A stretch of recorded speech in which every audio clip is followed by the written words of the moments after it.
আঙুল থেকে ভোটের গালি উঠতে পারলো না আমাদের। তার আগে সায়নী থেকে শুরু করে কাকলি ঘোষ দাস থেকে শুরু করে গোটা বাংলা জুড়ে, এমনকি মুর্শিদাবাদের আবু তাহের থেকে শুরু করে এই ববি হাকিম থেকে শুরু করে একটার পর একটা লাতখোর, একটার পর একটা হারাম করে গিয়ে বিজেপির পায়ে দায়িত্ব দিল।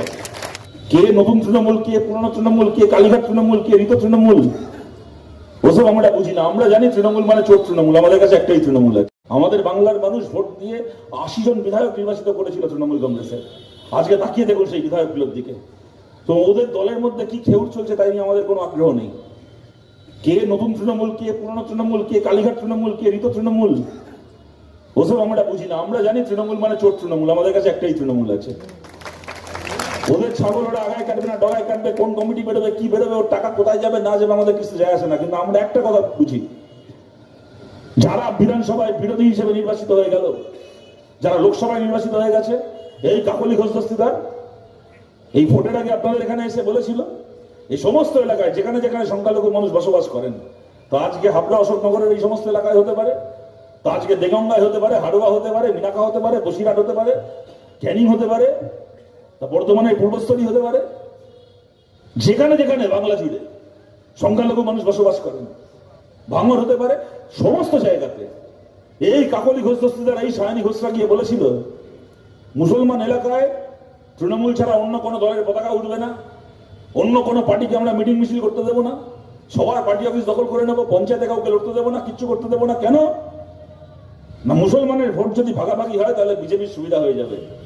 তাই আমরা সিপিএম কে মারবো, কংগ্রেসকে মারবো, আইএসএফ কে মারবো, ওদের অফিস দখল করবো, ওদের প্রার্থী প্রত্যাহার করাবো, জাল গণনা করে ওদেরকে হারাবো, মিটিং মিছিল করতে গেলে জেল খাটাবো। কেন না, ওরা ভোট ভাগ করছে। সমস্ত মুসলমানকে তৃণমূলকে ভোট দিতে হবে। যদি তৃণমূলকে জেতাতে পারে এখান থেকে, সৃজনকে হারাতে হবে, ওখানে জেতাতে হবে, সায়নী ঘোষকে জেতাতে হবে, এই বারাসাত লোকসভা কেন্দ্রে এখানে ফরওয়ার্ড ব্লককে হারাতে হবে, আইএসএফকে হারাতে হবে, জেতাতে হবে এখানে কাকলি ঘোষ দস্তিদারকে। তারা জিতলে একমাত্র বিজেপির বিরুদ্ধে তারা লড়াই করতে পারবে। কি হলো, আঙুল থেকে ভোটের গালি উঠতে পারলো না আমাদের। তার আগে সায়নী থেকে শুরু করে কাকলি ঘোষ দাস থেকে শুরু করে গোটা বাংলা জুড়ে, এমনকি মুর্শিদাবাদের আবু তাহের থেকে শুরু করে এই ববি হাকিম থেকে শুরু করে একটার পর একটা লাতখোর, একটার পর একটা হারাম করে গিয়ে বিজেপির পায়ে দায়িত্ব দিল। এই লাতখোর গুলো, এই হারামখোর গুলো এসে বলেছিল যে আমাদেরকে সবাই ভোট দিন, মুসলমান মানুষকে বলছে আমাদেরকে ভোট দিন, আমরা লড়বো বিজেপির বিরুদ্ধে। দেখছেন এখন বিজেপির বিরুদ্ধে লড়াই করার নমুনা।